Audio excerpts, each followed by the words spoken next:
We are live, Facebook Live, and we're also doing the live recording. We're doing our first, so let's say hello. Hello, ladies and gentlemen. This is Mina Casey. She's Hello. our woman crush this week, and we decided to do something different. So thank you for tuning in. We're at the beach in Grand Bend with a couple of friends here. You guys can say hi too. Yeah, you guys go. Yeah. Hey. It's a little windy up here, so we're going to be trying this out. This is an experiment today. So Mina came up, and Mina, you've got an incredible story to share with us today. I guess so. You do. So let's go back, and why don't you tell me when this all started? And when I say this, we're talking about a little bit of an ordeal that you faced health-wise, right? Okay. And try to speak into the iPad. Into the iPad. Yeah. Okay. Well, about 4 or 5 years ago, I started my first long-term relationship. Okay. It was long distance. He lived about 5 hours away. Okay. And it was quite interesting. I don't know. The 5 hour he lived 5 hours away. 5 hours away. It's okay. Take your time. She's had a few drinks and she's been up for a long time, so give her a little bit of a chance here. Okay. Yeah. So we lived 5 hours away. Yeah. And at first, I thought it was great. Like, I think I got consumed in the relationship. Okay. For me personally, I thought that, wow, this guy's into me. This is cool.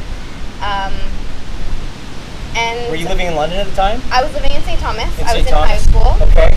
I was 15 years old. You're 15 years old. So I was quite young. Okay. And how old are you now? I'm 20. 20 now. Okay.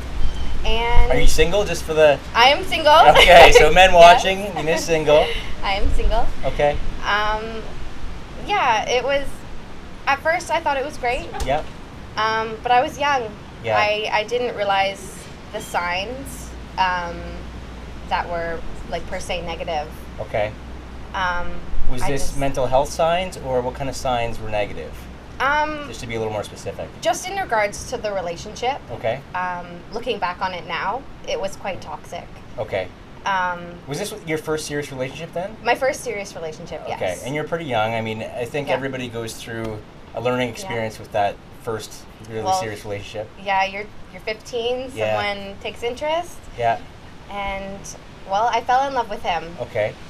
It was my first love. That was quite interesting. Mm-hmm. I did everything for him. Yeah. Trees falling down. Yeah, trees falling down everywhere. Yeah, I fell in love. I did everything for him. I would do anything for him. I'm the kind of person that when I care about you, I will do anything that I can to make you happy. And that's really sweet. I like that. But the thing is, I forgot about myself. Okay. Which, looking back on it now, was the hardest thing.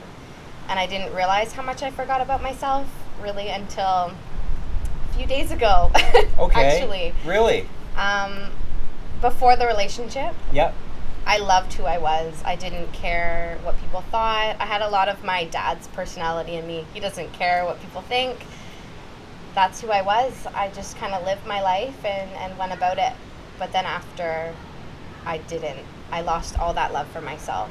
And up until a few days ago, I only gained it back. Really? Yeah. Well, that's good to hear that you got it back. Yeah. How recent was the breakup? So I ended the relationship. Yeah. Last summer. Okay. It was the beginning of July. So almost a year. Yeah, and it's honestly been probably the best year of my life. Well, that's good news. It's been great. Sure. Since I've ended it. It's been really nice. Good. For sure. Good. So what was it in that relationship that was specifically toxic that you, what do you feel made you lose yourself? And how did you regain yourself after that? Let's talk about the specifics of the toxicity. Okay. Well, we were long distance, right? Right. So he cheated on me quite a bit. Really? How did you find out? People, unknown numbers, would message me. Really? And say, hey, so-and-so is cheating on you. I tried not to believe it, thinking the best of him. And were you completely faithful to him? I was. The whole time? Always. Really? I would never do that to a person. I think that's just, if you're not going to be committed, you might as well just... Don't be in it, be honest. Might as well leave. But he had other terms, I suppose. Selfish. So, and I would ask him straight up. I would just ask him if he is, and he'd be like, he put me down by saying, "Why would you think that why would you think that I'm doing that? How Right. could you think that?" Making me feel like I'm a bad person for thinking that he's cheating on me. Right. In reality, when he was actually at my house before, and I was at work. I would send him money. I would buy us groceries. Really? He was at my house when I was at work, and he was texting another girl saying, "Oh, like I'd like to be cuddling with you and everything." And I came home from work, and he just yeah. Did you find the text on his phone? I did, and he denied it. He denied it even though you had proof. Yeah, he's like, "Oh, let me see my phone for a second," and then he deleted them. And I was like, "Oh, okay," and I just moved on, and I just suppressed everything. I just felt like, there's no point in reacting to this. He loves you. No other guy's going to love you. Why do you think you told yourself that? At that point, I was so far in the relationship, I didn't think I was good enough. I was like, well... So you'd been this beat is the down best. over time? Yeah, I was like, this is the best I'm going to get. Aw. This is real. This is what my life's going to be. I thought I was going to marry him. He had plans to propose. That's what I thought my life was going to be. Really? Yeah.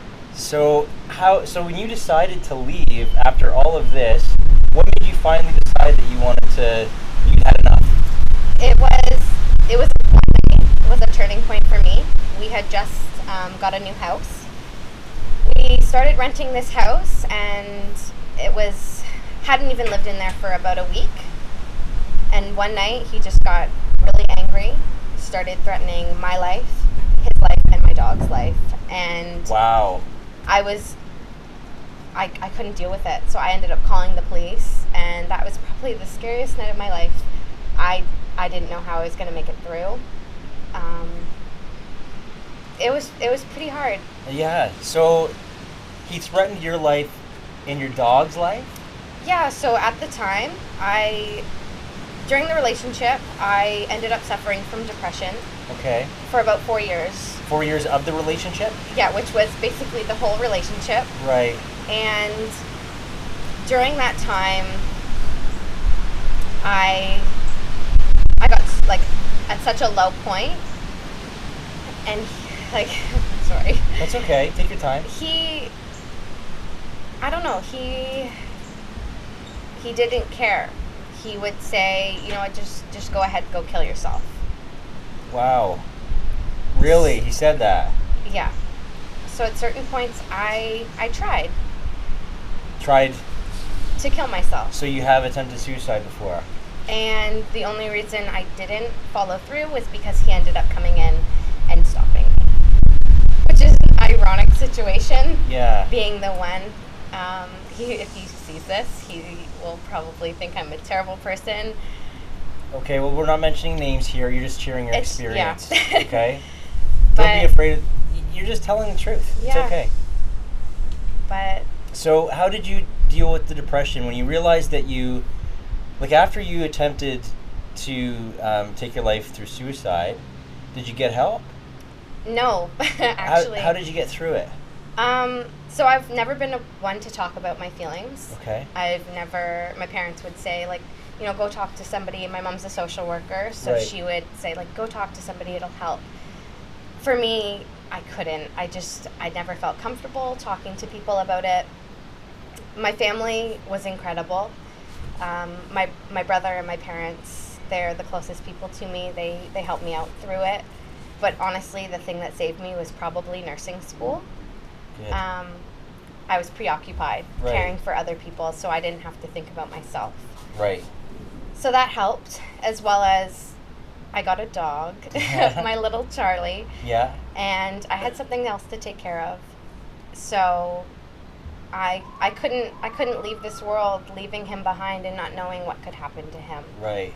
Right. So that really helped me out. Right. For sure.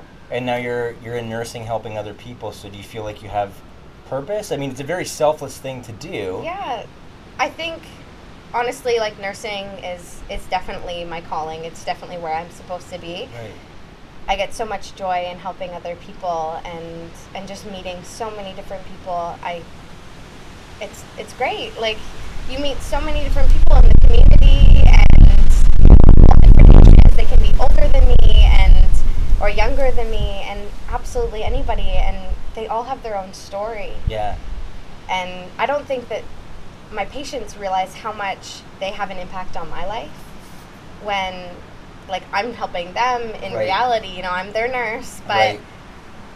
they're helping me so much more because I'm able to just push aside things that are going on in my life and just focus on them. And even if I can just make them smile, like, one time, like, throughout the day, if it's a simple thing, just making them laugh or something, I get so much joy from it. Yeah. It's just a feeling that you just can't explain. Right. It's incredible. Well, that's amazing. I mean, the world needs more people like you, for sure.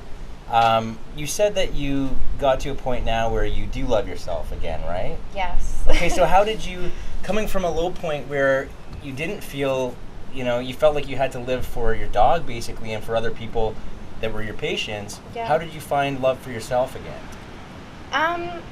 Well, one thing that was always difficult for me has been gaining weight. Okay. I have always been tiny, Okay. and gaining weight has not been an easy thing for me. And I've recently put on over 20 pounds, and the other day... Who's the reason for that? Marlon Brown. He's trainer? definitely helped me out, Good. for sure, with my eating and with my training as well. Good. But yeah, the other day, I was getting ready, just finished a night shift again. I tend to do a lot of night shifts. Yep. I was getting dressed, put on my pair of jeans, and they didn't really fit me so well anymore.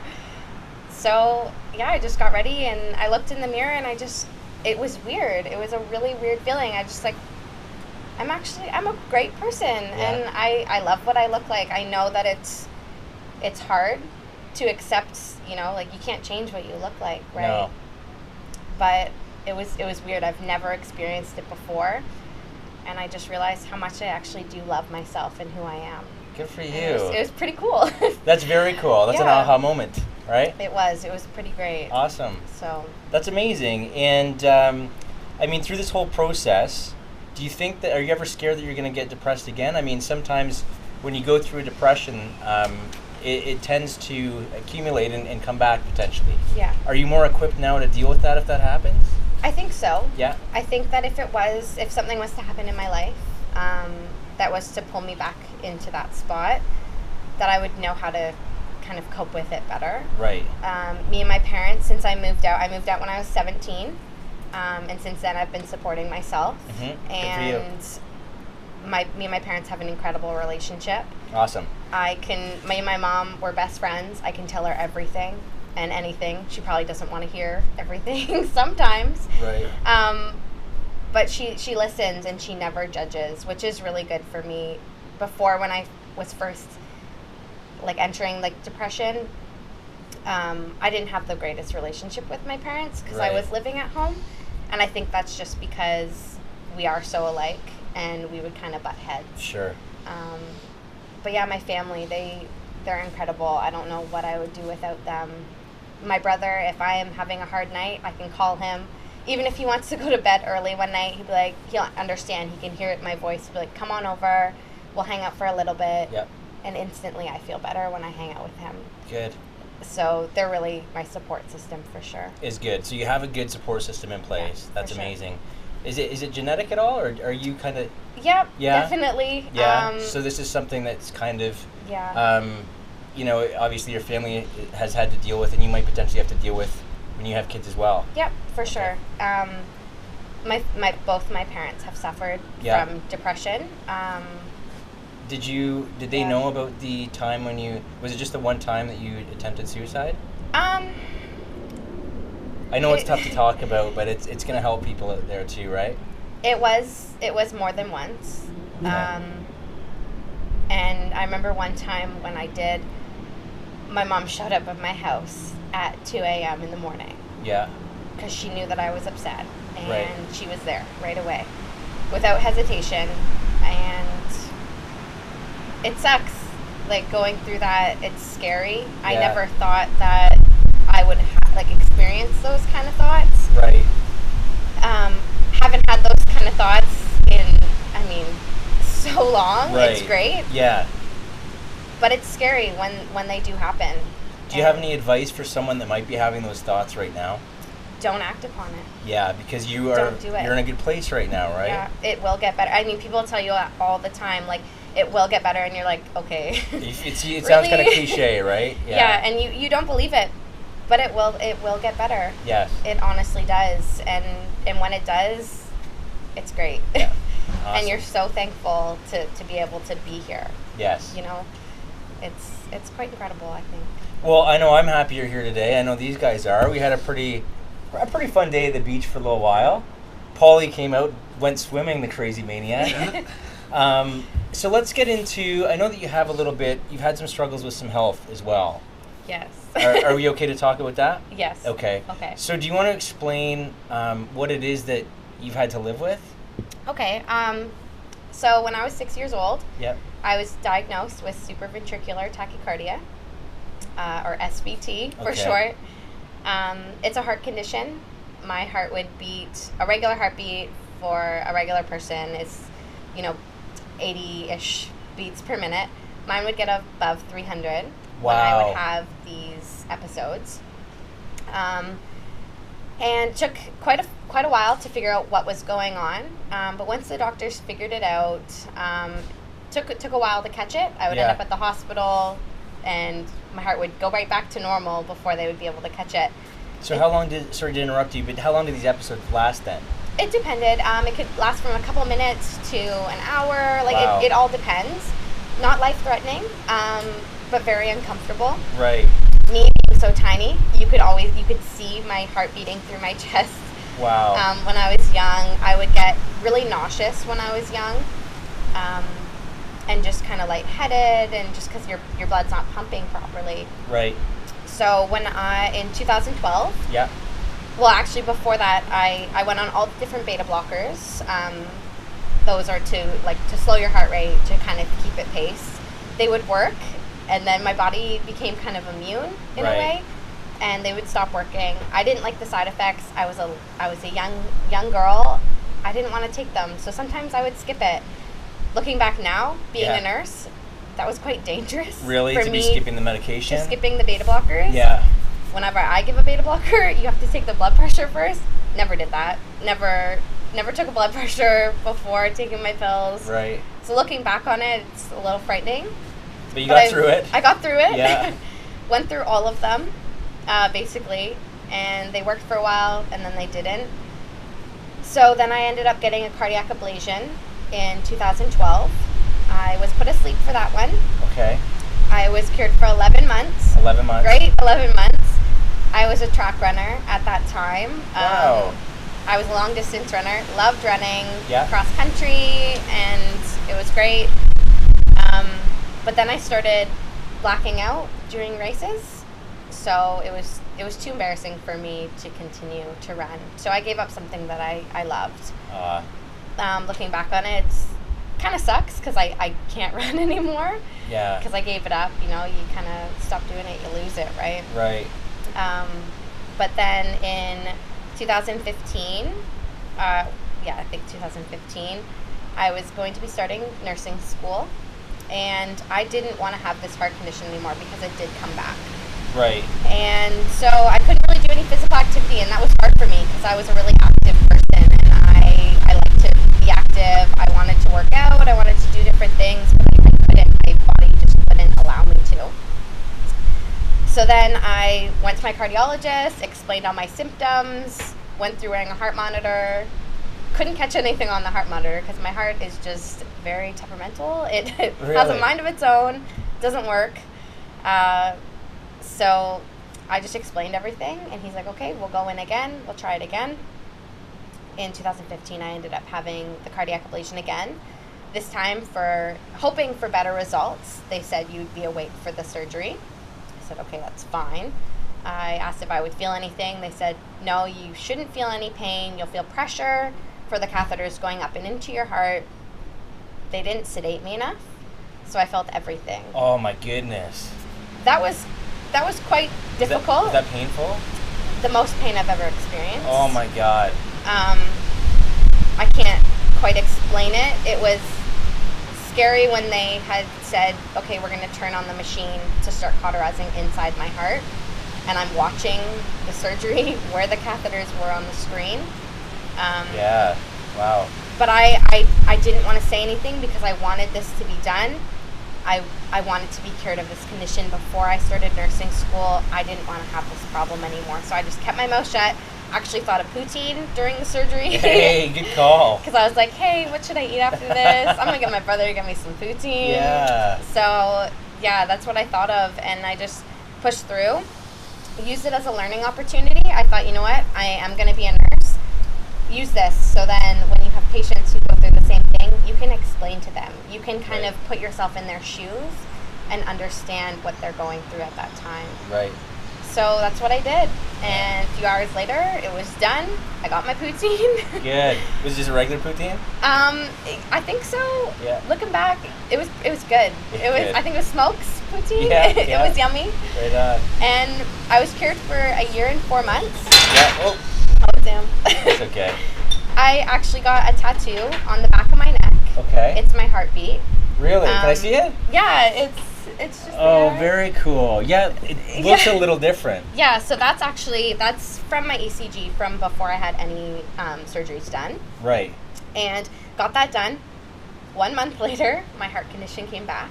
Ah, after all that. I know, it's like I jinxed myself. Oh, What am I by doing? getting the tattoo? Right? So, because I was so happy, I was like, I'm cured. I haven't had any problems, and it came back. So then, yeah, I kept going along, trying to figure out what was like wrong with my heart. Still to this day, we don't know. Tomorrow I have a heart appointment, so hoping to get some answers. Fingers crossed, right, guys? Fingers crossed. Yeah, you can figure this out. Exactly. A couple months ago, I got an implantable loop recorder put inside my chest. Okay. So then my heart's being monitored at all times, just to kind of figure out what's going on. How is that being monitored at all times, just to be curious? So I have a box machine beside my bed, Yeah. or I bring it with me to work, and it sends all my data to my cardiologist every night. Really? And So yeah, it's just- actually being monitored by someone, like It a is. professional. Wow. So anything kind of unusual or different, it will get sent at 2 a.m. every night to my cardiologist. And I'm sure he's up looking at that right away, right at 2 a.m. too, yeah, right? like what's going on Yeah. with her? So yeah, we're just kind of trying to figure out what's kind of going on because it's still the unknown. But you know, it's why I am the reason. Like it's who I am. Yeah. I mean, I can't escape the condition. I thought I could. Yeah. I thought I've always been like the girl with the heart condition, but you know what? It's who I am. It's me, and I think overall it's gonna make me a better nurse. Yeah. For that reason, I want to get into pediatrics. So Right. So you're trying to obviously see the silver lining in all of this. Exactly. Kind of pick out the positives because Right. there's no point in looking at the negative part of it because No. that's not going to do me any good. So. Yeah. And so, I mean, with this, I caught you and you said my heart's no good. Well, let me just stop you for a second because you have a very big, good heart from what I can see.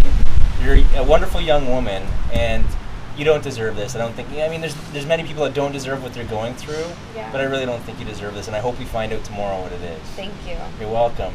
And you also mentioned, going back to your relationship that you struggle with. Is that the only relationship you've been in? The only serious, The only serious relationship? Yeah. And you mentioned at one point that he was threatening suicide himself.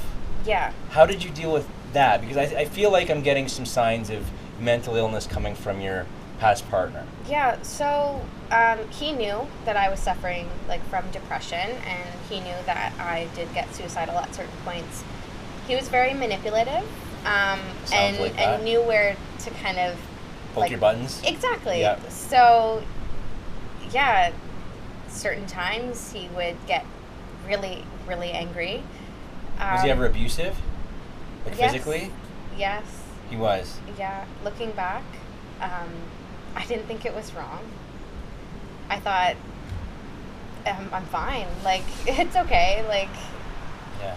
I guess I deserved it in a way. Like, it wasn't really, like, he wasn't really physically abusive, but there was times when, like, when he hit me or he would push me or you know, like slam a door on me or something like that. And I just thought, whatever, like, I can take it. It's fine. Looking back on it now, would I ever let someone do that to me again? No way. Good. Never. But Good. I don't know, you learn from that. Yeah. And he knew how to get to my buttons, I guess. So he would start threatening his life, and, you know, learning what I did through school. If anyone makes a hint at being suicidal, you don't work around it. You just straight out ask the question, are you thinking about killing yourself? You just straight out come with the question, because Perfect. that's the only way you're going to get a legitimate answer. Right. You need to know, like, you need to be there for that individual. And you need to act upon it, because if you don't, then they're going to act upon what they're feeling, and then you could lose that person. And they're not in the, there's kind of a fog over their mind at that moment in time. They're not thinking clearly. So. Exactly. And being someone who went through that, Yeah. I knew how severe and how strong those thoughts could be. Yeah. So it scared me when he started talking that way. And I acted upon it. I said, you know what, if you're going to keep talking this way, I'm going to end up calling the police. I don't know what to do, because he was physically larger than me. Yeah. Stronger than me. So I can't, like, we lived on the 11th story of an apartment building, threatening to jump off the balcony. I can only hold on so tightly. Right. Without being dragged with him, potentially. Exactly. And so I would call the police, and they would come, but then he would be like, I'm fine, she's just crazy, she's making it all up. The police would be like, they would kind of blame it on me, saying, I'm bawling my eyes out at this point. Like, I'm uncontrollably distraught. Like, right. And they would just blame it on me, saying I'm, like, delusional, basically, and I'm making this up. And they wouldn't believe me. And his parents, I would reach out to his family. His family was terrible. They didn't want to hear it. They would blame me for calling them. Really? Saying, hey, like, he's trying to hurt himself. I'm worried about him. Please do something. And they would just get annoyed with me. And that was pretty hard, considering I cared so much about this guy. I would have done anything for him. And they didn't care. And that was hard. My parents cared more about him, it seemed, than his parents did. Like, my parents were willing to do things for him and care for him, and they just did not care. Right. We kind of got into this on the car ride because Paulie, who's a guest, Paulie does this Sunday night podcast with me. Paulie did a talk this morning. I was there for at the OPP. Is it just the OPP station in London? Is that what that? It's like the headquarters. The headquarters. Yeah. What do you think when you weren't being when they were believing you? Do you think that was the fact that they didn't want to, or they didn't know how to deal with it? What do you think that was from your perspective? I think it's more of they didn't know how to deal with it. I don't think they were trained to deal with, like, mental health situations. Right. Like, I think that's all it was. They just weren't. Excuse me. They weren't trained. People aren't going to dig into something that they don't know about or don't understand. It's easier just to ignore it. Exactly. Right? Which is why we're trying to talk about this stuff now. So, Paulie, would you say this morning that that meeting, everybody was pretty receptive to teaching the other fellow officers and everything how to approach this in a better way? It was a pretty productive meeting today, right? Yeah, it was, for sure. I think that, like, it was super surprising that they didn't have the resources, or that they just didn't know, and as frontline workers like police. Yeah. Like, I would trust that they would have some more knowledge on it instead of being 2017 and not having mental health strategies. Well, the good news is they're making the effort now, and hopefully your talk today will create some change. So, back to the relationship again one more time. No worries. With your heart condition, and even today, is it a struggle to become intimate with your partner? Like, I'm just wondering with the heart rate increase, because you're talking about exercise, and you can tell me to fuck off if you want to. But, like, is that a challenge sometimes? Not really. Like, I think some days my heart's good. Okay. Some days it's bad. But you can tell. I can tell. I know when it's good. I know when it's bad. So some days my heart's strong. Like today, it's great. Okay, good. Working well. Good. Yeah, I'm glad to hear it. And some days it's not. So if it's not doing the best that day, I'll let that person know, and they'll be respectful about it, you know, and I'm not gonna hide my condition. So no, obviously. they like if they're with me, Yeah. they know like what I'm going through, so they're gonna It's part of who you are. exactly. Yeah. So they're not gonna push me beyond like what I can't handle, Mhm. right? So I think I don't really think so. It's not a concern No. really. You just kind of, pick your days. Exactly. I guess. So Okay. if it's a good day, it's a good day. If Yeah. it's a bad day, well, If it's we'll a good deal day, with you it. can get frisky. And, Yeah, all exactly. right, Enjoy sweet. it. Just Yeah, sure. Well, that's awesome. Yeah. I really hope that we can figure this out tomorrow because I really feel like you deserve it Yeah. for sure. And moving into the forward future for anyone that's watching that's gone through some of the things that you've gone through. I'm not sure about how is this a unique heart condition or Actually, a lot of people suffer from SVT. Okay. All the conditions are different because every heart is It's different. different, Every right. person is so different. But now that it's not showing up as SVT, they don't know what it is. I don't even know what's going on with my heart. It's just Okay. it's a wild thing. It's so there's not really any advice you can give to anyone except for keep a positive mindset like you've been doing. try and find the good in it. Honestly, there's not really much you can do if you look at the negative of it. Like, okay, this sucks. My heart doesn't want to beat properly. It comes along with all these symptoms when it acts up. If you look at that, then, I mean, it's not going to really do you any good. You can say, like, hey, it's made me a stronger person. I have a really high pain tolerance now. Like, Yeah, I bet. going through that heart surgery, man, I can handle a lot of pain. Yeah. Which I'm pretty thankful of, honestly. Sure. Yeah. So, just find the good in it because there's no point if Right. you can't. Right. It's not gonna get you far. And what do you do for exercise? I'm looking at your personal trainer sitting here right now, kind of listening in. So he has to be pretty cautious about the designs that he probably in the programs he puts you through, right? Yeah, so- what kind of stuff are you doing? What's helping you put on the weight? By the way, that's a rare problem for most women are trying to lose weight. Yes. From my experience, anyway. I know I'm always looking for the comments. Mina, you look fat today. Thank you. That's Why what I'm not? looking for. Silver lining, right? Honestly, the workouts I do, Do you do most of them with Marlon? I'll do twice a week with Marlon. Let's give him a little plug here. Marlon from Yes. where? Fit Club Boot Camps. Fit Club Boot Camps. All right, there we go. So go see Marlon if you want to get in shape. Yes, great trainer. Yeah. So what are some of the workouts he puts you through? So I do a lot of weightlifting. Yeah.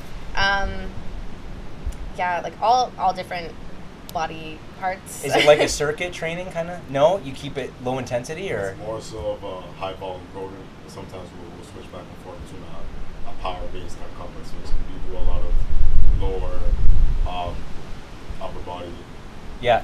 lower rep range for it. Yeah. And then more so sometimes we'll implement a lot of asymmetric work, but it's a lot of load and explode out of it, explosive kind of Right. work. So never really giving the muscle to not be under enough tension. There's a lot of tension consistently. Right. There's a lot of fast twitch muscle fibers recuperation. Right, and then obviously diet without any cardio and everything. Diet's a big. Very crucial. For Yeah. us, 'cause there's not a lot I of just gotta running eat. to do. You just gotta eat. Just gotta Yeah, eat. that's Yeah. what Push we those do. You gotta calories. eat. Yeah. Yeah. Clean, but you gotta eat. Yeah. Sure. Well, that's fantastic. Yeah.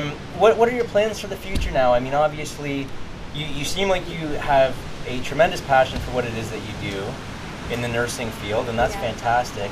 What are the other big plans? Just wait for the next right person to come along and attract them, or are you?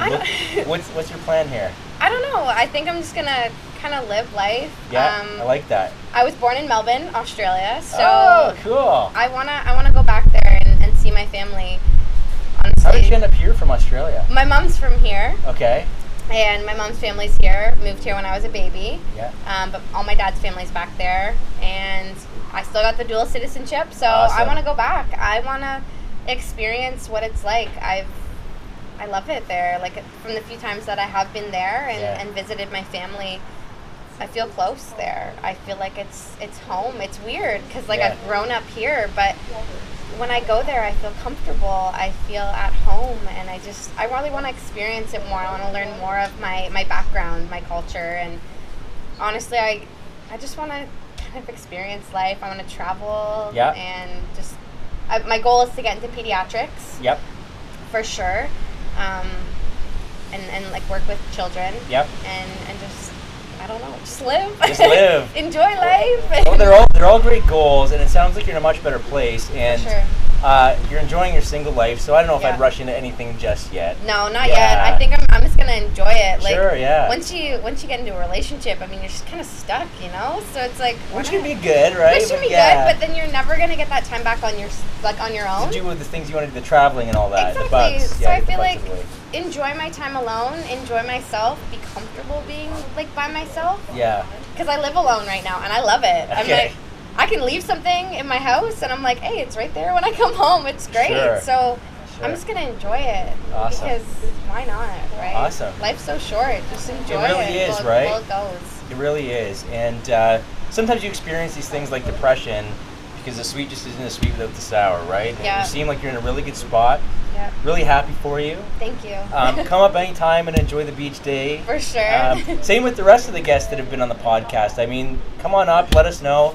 We were testing this out, so if the audio isn't that great, I noticed it's really windy. We will be posting the YouTube video for everyone to watch probably within the next couple days. Perfect. So I'll give you that link. All right. Is there anything else that you want to add? I don't know. You know? What about you guys? Does anybody want to add anything for tonight's podcast? I love you. I love you. Love you. What about the from the Atlanta boy? You too. Yeah. That's good enough for me. What about you, Paulie? Any words of advice from the mental health perspective? I think that like you're incredibly strong, Mr. Sharon. Like I think that's a powerful story. It's very powerful. Thank you. I think you're gonna help if you want or if you're comfortable with it. That you are gonna help people that are struggling with not only like the physical part of wellness, but the mental part of wellness, because you kind of come from both of that. And I think that Yeah. kudos for you for talking about it. Yeah, absolutely. Strong. Thanks for having the courage to Yeah. come up and say it. Before you said that you kept a lot of things inside, and Yeah. this is a big step, right? It's really. I'm a shy person. Yeah. So it's a big deal for me to actually talk about it. I don't really talk about my feelings. I kind of suppress it, put it inside, worry about other people. Right. It's easier that way. Sure, You know? yeah. So Well, it's not a bad way to operate in the world as long as you're loving yourself too. And you're very well spoken, so you should definitely speak more. okay. All right. Thank you. So guys, I think that's it for our Woman Crush Wednesday for today. I hope you enjoyed the time at the beach. I know we did. Yes. We had to come up because it was too windy, but maybe next time we'll go down and do it from the beach. So, guys, come back anytime, all of you. Love to see you. Thanks for coming, and we'll see you guys later. Hope you enjoyed the Woman Crush Wednesday.